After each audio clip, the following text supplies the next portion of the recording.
Bonjour, j'espère que vous allez bien. Ce Shabbat, nous allons célébrer Rosh Chodesh Nissan. Qu'est-ce que c'est Rosh Chodesh Nissan? En quoi c'est une date fondamentale? Eh bien, il y a une discussion dans la Gemara entre Rabbi Eliezer et Rabbi Yoshua. Ils se demandent quand est-ce que l'on doit célébrer la création de l'homme. Et Rabbi Eliezer dit, enfin le premier Tishri, nous la célébrons, la création de l'homme, le premier Tishri. Rabbi Yoshua arrive et dit non, on doit célébrer en fait la création de l'homme le premier Nissan. Qu'est-ce que c'est que cette controverse entre Rabbi Eliezer et Rabbi Yoshua? Eh bien en fait c'est une controverse symbolique. Nous savons que l'homme a été créé le premier Tishri, mais son corps a été créé. Il a été créé physiquement le premier Tishri. Et le premier Nissan, eh bien le premier Nissan, c'est le mois du changement. C'est le mois du printemps, c'est le mois où ça bourgeonne, c'est le mois où on va mettre en place des nouveaux projets. En vérité, cette discussion entre les deux, c'est quel anniversaire doit-on célébrer?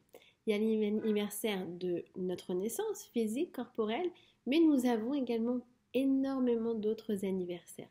Tous les anniversaires, nous avons pris des décisions dans notre vie. Par exemple, pour ceux qui ont fait l'Alia, eh bien, nous savons pertinemment, c'est incroyable, peu importe les conditions dans lesquelles nous sommes arrivés, nous savons pertinemment quel jour c'était lorsque nous sommes arrivés en Israël. Évidemment, les couples vont fêter leur anniversaire de mariage, puisque c'est un jour où leur destin a considérablement changé. Mais on peut fêter également, pour mes amies qui se sont converties, elles fêtent leur anniversaire de conversion, le jour où elles ont reçu leur Neshama.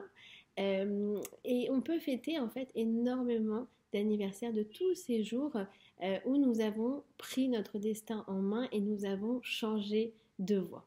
Telle est la discussion. Et le Maharal arrive et il dit, si le premier Tishri est connu comme Rosh Hashanah, la tête de l'année, eh bien Rosh Chodesh Nissan doit être connu comme Lev Hashanah, le cœur de l'année. Nous allons célébrer les changements qui se passent dans notre cœur en Rosh Chodesh Nissan. Alors, c'est génial puisque nous avons une mitzvah qui arrive à pic à Rosh Chodesh Nissan. Quelle est-elle? C'est Birkat Ailanot. Nous allons sortir en dehors, aller dans une forêt, aller dans un jardin, aller à la recherche de 2 arbres fruitiers qui sont en fleurs. Et sur eux, nous allons bénir la bracha suivante. Nous allons bénir Baruch ata Hashem Elokeinu melech haolam, shelo chiser baolamo klum, uvara vo briyot tovot veilanot tovot, lehanot bahem bnei adam. Dieu, tu as créé un monde dans lequel il ne manque rien, dans lequel il y a des belles créatures, des beaux arbres pour que les hommes puissent s'en délecter. Ce qui est intéressant de voir, c'est qu'on va voir des arbres qui sont en fleurs, mais qui n'ont pas encore produit de fruits. Les fruits, ça sera au début de l'été, ça sera dans quelques mois encore. Mais la bracha de Birkat Ailanot nous apprend à voir déjà le fruit dans quelque chose qui est alors seulement une fleur. De voir le potentiel qui n'est pas encore réalisé, mais qui est existant. La Birkat Ailanot nous apprend en fait à voir le potentiel, à nous définir par notre potentiel et non pas par le négatif. Ne pas dire je suis célibataire mais je suis une potentielle kala.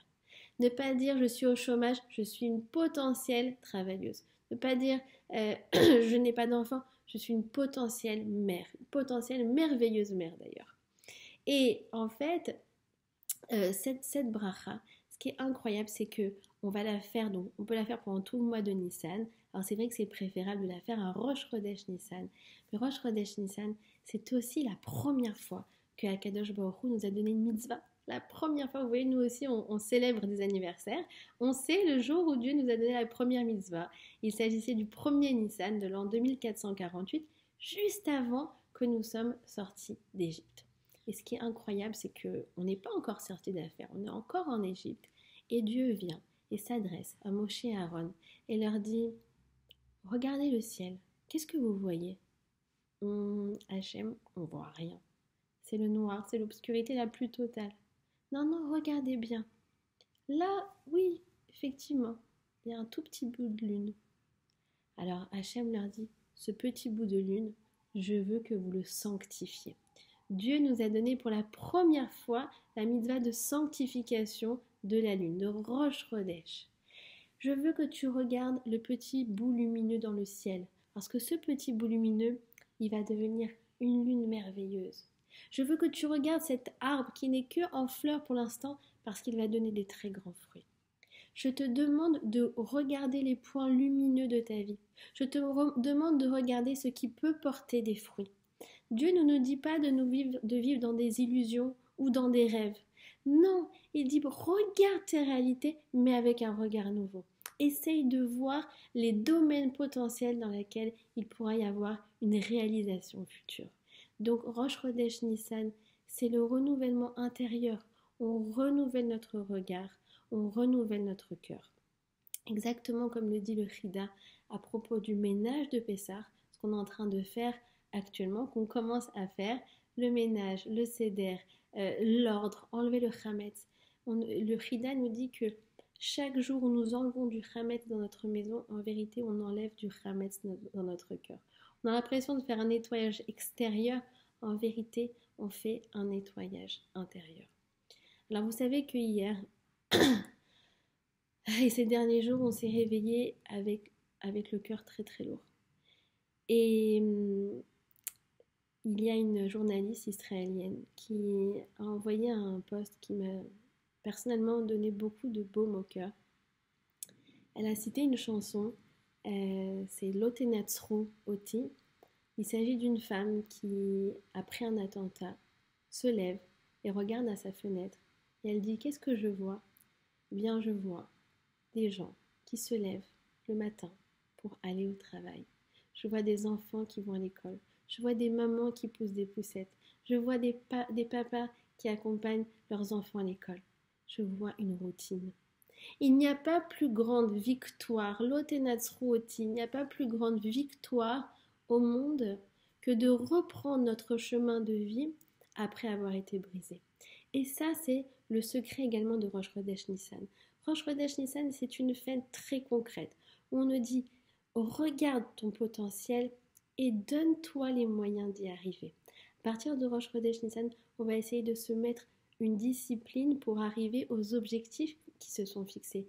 C'est merveilleux d'avoir un potentiel, mais nous, on ne veut surtout pas arriver avec un potentiel énorme et une réalisation toute petite. Ce que l'on veut, et c'est le secret du bonheur, selon le Ramchal, c'est de prendre notre réalité et petit à petit de l'étendre pour que, en fait, nous réalisions notre potentiel. Et pour ça, il n'y a pas d'autre secret que ce qu'on appelle la Atmada. C'est quoi la Atmada? C'est la discipline, c'est la routine, c'est aller vers le chemin que je me suis fixé. Peu importe le temps que cela va prendre, peu importe le rythme, je peux prendre tout mon temps. Mais je vais dans cette direction et je me fixe des objectifs et cette routine, elle est kadosh. Il y a une discussion entre trois sages. Il y en a un qui se pose la question, quel est le verset le plus important de toute la Torah? Le premier Benzoma dit, oui, moi je sais, c'est Shema Israël Hashem Elokeinu Hashem Echad, tu aimeras ton Dieu de toutes tes forces. Le deuxième dit, non, non, non, c'est Ve'afta l'ereacha kamocha, tu aimeras ton prochain comme toi-même. Arrive le troisième, il dit, non, je suis désolée de vous contredire, mais le verset le plus important, c'est celui-là. Tu amèneras un agneau le matin, tu amèneras un agneau le soir. Ça, c'est le verset le plus important de notre vie? Oui, parce qu'en fait, c'est le verset qui symbolise la routine. De se poser des objectifs et de continuer notre route malgré tout. Évidemment qu'il y a des moments où on s'arrête et on est brisé et on est obligé de s'arrêter. Et le lendemain, on reprend et c'est la victoire de la vie. Et hier soir, c'était extraordinaire d'émotion puisque nous avons eu la chance de faire une Achnasat Sefer Torah, une célébration d'un nouveau Sefer Torah dans la synagogue.